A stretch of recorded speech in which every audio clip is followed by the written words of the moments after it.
Hey boys and girls, welcome back. It's me, Keith the Misprint Guy, and welcome to week 60, in which I share with you all kinds of strange and unusual cards from a game called Magic the Gathering. Misprints, test prints, if there's something downright weird with it, I want to share it with you. So now what do I have for you this week? Well, for those of you that watched last time, one of the things that I told you about was that I had some really cool things that I know you're going to want to see. And I really outdid myself this time, so I have something really neat to share with you, and this is going to take a while, but I promise you, if you stick with it, you will really enjoy it. Now, I had a huge stack of paperwork, and let me just show you this one little bit here. It says Spectral Chaos. I went to the designer's house of the person who created Spectral Chaos, and I purchased just about everything that was worth having that was in his basement. So let me elaborate. What happened was there was a magic set that was created but never released. Spectral Chaos kind of sort of became the, well, what do you want to call it, the inspiration for the set that was Invasion. So Spectral Chaos was something that was worked on immediately after Alpha was created, and there was a few-year process. The person that created it, his name is Barry Wright. And Barry was one of Richard Garfield's really good friends while in college. And Barry has the honor of being the first person to ever play Magic. He played it, of course, against Richard Garfield, and supposedly he won. So what happened? The thing is, one of the things that I'm really into were alpha playtest cards. I've accrued a lot of alpha playtest cards, and when I found out that Barry was one of the playtesters, I just thought on a whim, there were a few people that were involved in the alpha playtesting that I just contacted. Like, hey, do you still have anything? And Barry was like, well, they're buried in my basement, and I have so much stuff, it's going to take me a very long time to go through it. And he sent me a picture of his basement, like, look, see, there's all these boxes, all this stuff I've got to go through. They're here, I promise. And he would just send me a couple pictures of his basement. And I just said, hey, I can come to your house. I'll help you clean up your basement, and, you know, we'll probably find some cool stuff, and I can give you some money. It'll be fun. And I was half joking, but Barry was like, sure, you can come if you want. So I got a hold of my best friend, and I said, hey, road trip, and we had no idea what exactly we were going to find. Well, we got to Barry's house, spent the entire evening there, and it wasn't enough. There was so much stuff, and I really wasn't even sure of everything that I had purchased. But, I mean, I kind of had a vague idea, and there was like, wow, there's all this cool unreleased stuff. And so now I am the proud owner of the unreleased Magic set, Spectral Chaos. So, without further ado, let me very quickly as possible go over this stuff, alright? Alright, so the interesting thing is Barry had a lot of paperwork. And again, Barry was the sole creator of the set Spectral Chaos, and thankfully he had kept all of this stuff in his basement for about 20 years. And he was genuinely surprised that I even wanted it. So he, I guess, really didn't understand just how big Magic had become. And interestingly enough, there are some small articles about Spectral Chaos. Wizards of the Coast actually acknowledges that it exists.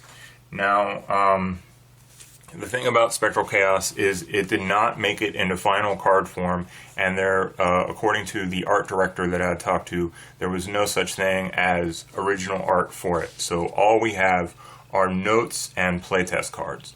Now, what this is one of the sets. There is 4 different rounds to the playtesting. Now, what these are, I guess you would almost say these are the originals to the originals. These are the playtest cards in which the goofy original art was drawn and then cut out, and in some cases sized down, or in some cases just drawn. It seems to me like if it's in this blue pen that this was the actual size, but some of this in black was shrunk down. And then these are kind of fragile, and what they became was this. And these are a little bit easier to deal with and photocopy and they don't get easily damaged. This gray version, according to Barry, this is the first version of the set. So each of the playtest cards from the set has this goofy little rainbow, and you know, here it is. Yeah, this is everything related to the first draft of the set.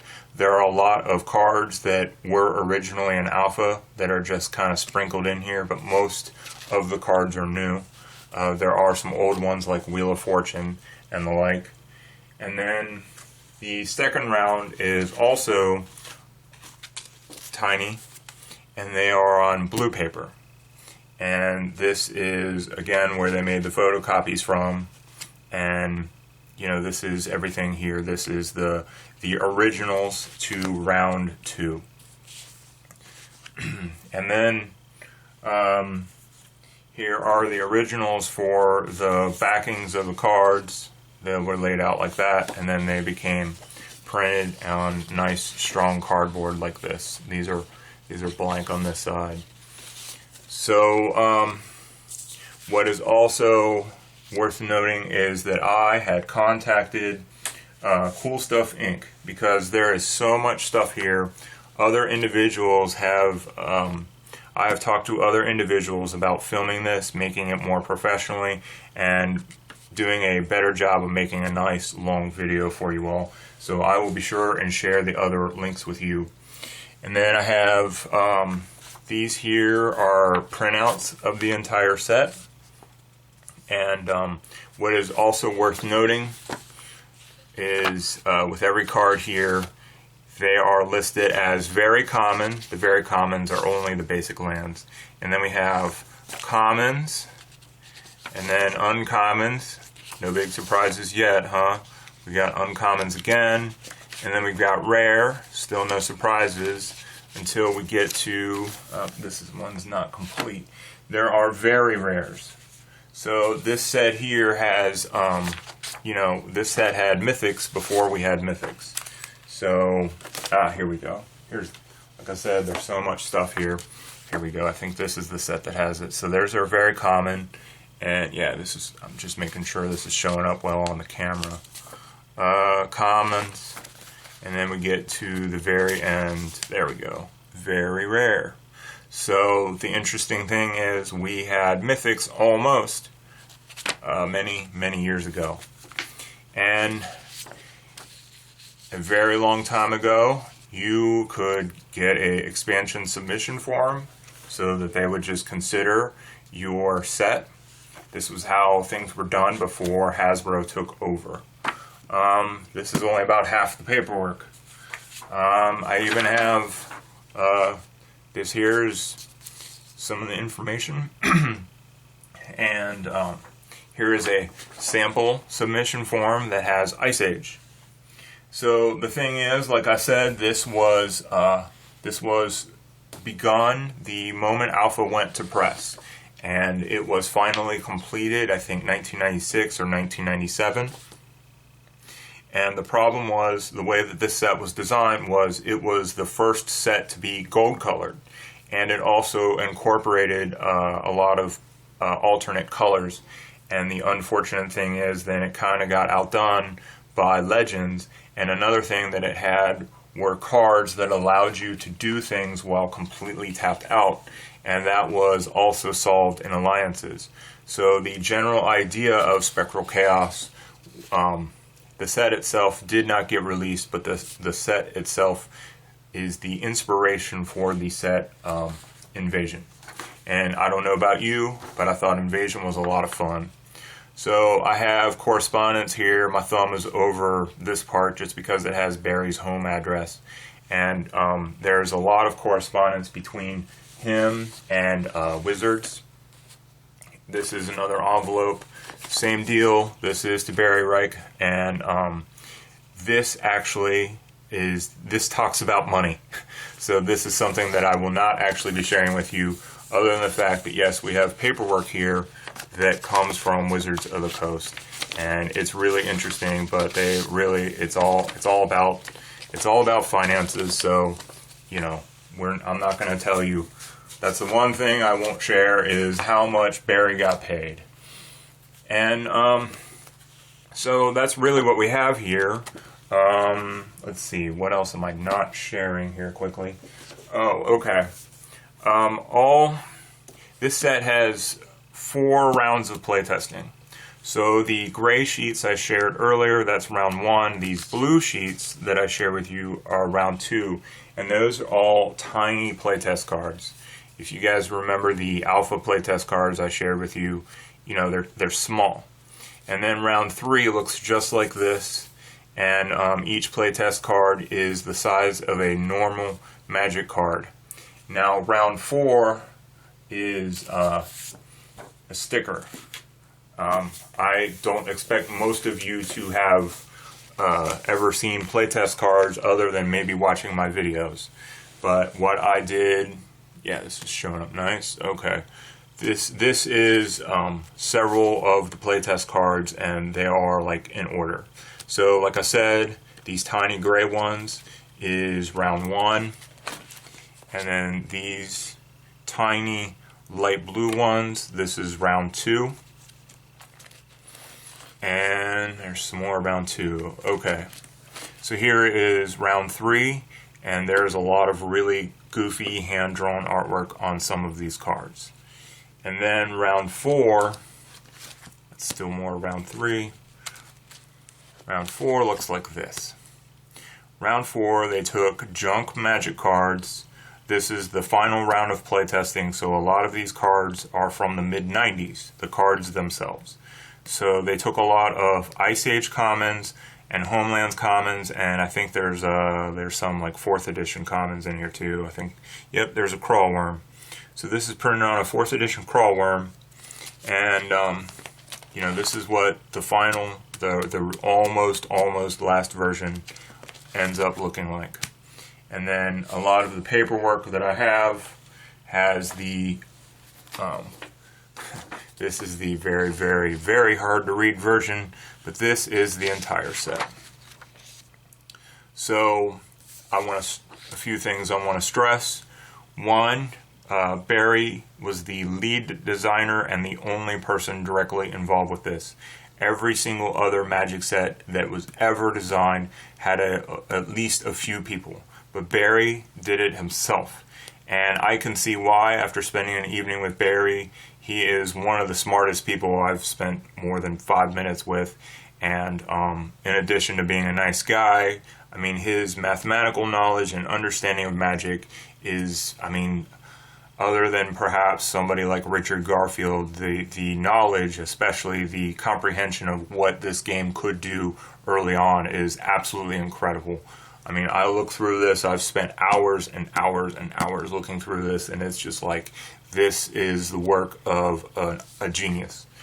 And it's a shame that this was never released, but again, like I said, the timing, because of Legends being done independently and turning out to be a, you know, it had multicolor, but this was done more fun, and this pretty much had to be scrapped and ended up becoming Invasion.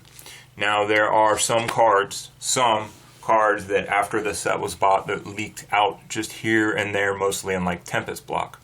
Some, excuse me, some of this, a lot of the correspondence that I have here is done between him and Joel Mick.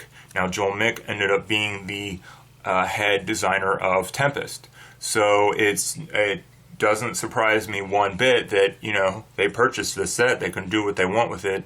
It's just the idea kept getting kicked down the road, but there are a few cards right here. This here card is called Scroll of Parchment, and it costs 0, and it says tap to add 1 mana of any color to your mana pool. This destroys the scroll. Well, you know, for those of you that remember playing a long time ago, and I mean, it's still a pretty good card, Lotus Petal. I mean, Lotus Petal it's 1/3 of a Black Lotus, which still makes it incredible. So there are other cards that were also kind of interesting, that there were off-color dark rituals. For instance, it would be, say, 1 green, add 3 white to your mana pool, 1 red, add 3 black to your mana pool, stuff like that. So, I don't know. There's just so much here that, thankfully, like I said, I got Cool Stuff Inc. involved, and they filmed a lot more about this. They're doing it way more professionally, because it's like, oh my gosh. I mean, I really got in over my head this time, and I found a lot of cool stuff. And in addition to finding all of this stuff, the reason why I contacted Barry in the first place was to get cards. And yes, we actually found the Alpha Playtest cards that were in his basement. So, I would encourage you to watch the other videos, read the other articles, find the other information about that, and I will provide links to it. But it's like there's so much to this, I don't even know when to quit talking. I could make this a 2-hour-long video. I mean, sure, you'd fall asleep about 20 minutes in.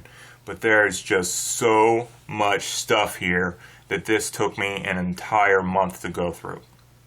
So, with that in mind, what I will do is the moment the other videos are out there, I will provide the links down below. So I'm sure by the time most of you are watching this, those links will be there. So just check in on that, all right? And then, you know, maybe a good idea would be to do like an AMA on Reddit or something like that. So, anyhow, unreleased magic set, Spectral Chaos. It is all here in my house. So I will gladly answer any questions you have, but I know there's going to be so many questions, I'm just going to have to find a good way to do it. So, if you have any questions, comments, concerns, as always, you feel free to get a hold of me. Otherwise, I will talk to you soon, so take care.